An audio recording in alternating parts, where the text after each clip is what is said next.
It's like the first thing as a parent that you think about is like, how am I going to tell my kids? How am I ever going to tell my kids that I have cancer? Cancer became a part of my life when I was doing a self-exam. I really don't know why I did self-exams. I wasn't particularly high risk. Late September, I did a self-exam and found a lump. And it was clear almost from the beginning that it would be cancer, although my diagnosis took another month. I was planning my daughter's Bat Mitzvah, so I was really thinking about that a lot. I was thinking like, how can this be happening and how can it be happening now? I've got a Bat Mitzvah to host in 2 months. What if I need a mastectomy? How am I going to wear my dress? I was thinking of a lot of silly things like that. I wasn't really worried about dying or even being sick yet, because everyone talks all the time about how treatable breast cancer is. I was just worried about the short-term impact it was going to have, and I kind of just was waiting to wake up and have it not be real. I'm a social worker for the Children's Aid Society, so I do have some experience in how to talk to kids about difficult things in a way that tells them what they need to know but is still age appropriate. So I really kind of fell back on that experience. We were all home after dinner and I told the kids that I wanted them to come and talk to me, that I had to tell them something.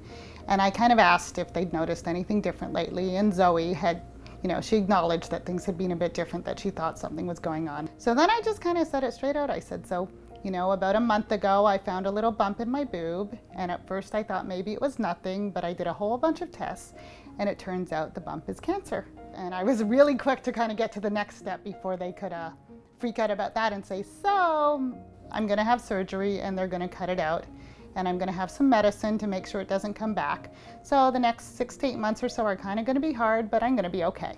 But you guys need to know about this. Charlotte didn't ask much. Charlotte didn't know what to say. I mean, she was only 6 at the time and didn't know much about cancer. Zoe was very curious about the medication, if the medication was going to make me sick.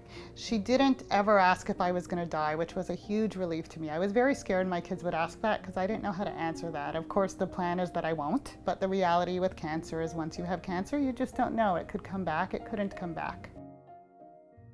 I think when I knew that I had done a good job, though, was when Zoe said to me, Mom, I don't want you to get sick when you're doing chemotherapy, because when you're sick, you're not going to be a lot of fun. And I was relieved that she was really thinking about herself and how it was going to impact her, because that's how she's supposed to be. She's like a narcissistic 12-year-old. So after I told the girls, I kind of timed it so it was a few weeks before my daughter's Bat Mitzvah, because I didn't want it to be too close, because then she'd be all freaked out still, but I didn't want it to be too far away either and give her lots of time to be nervous, because my surgery was booked for 6 days after the Bat Mitzvah.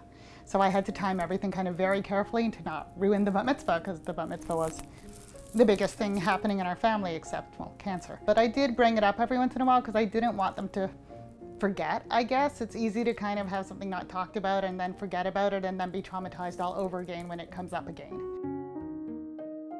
I worked right up till the day before my surgery. Just wanted to keep life as normal as possible for myself and my kids. My 13-year-old is old enough that she knows that sometimes cancer comes back. But you know what? I tell her the truth, which is that the doctors say that we've been very aggressive with it. We've done everything we can and it probably won't come back.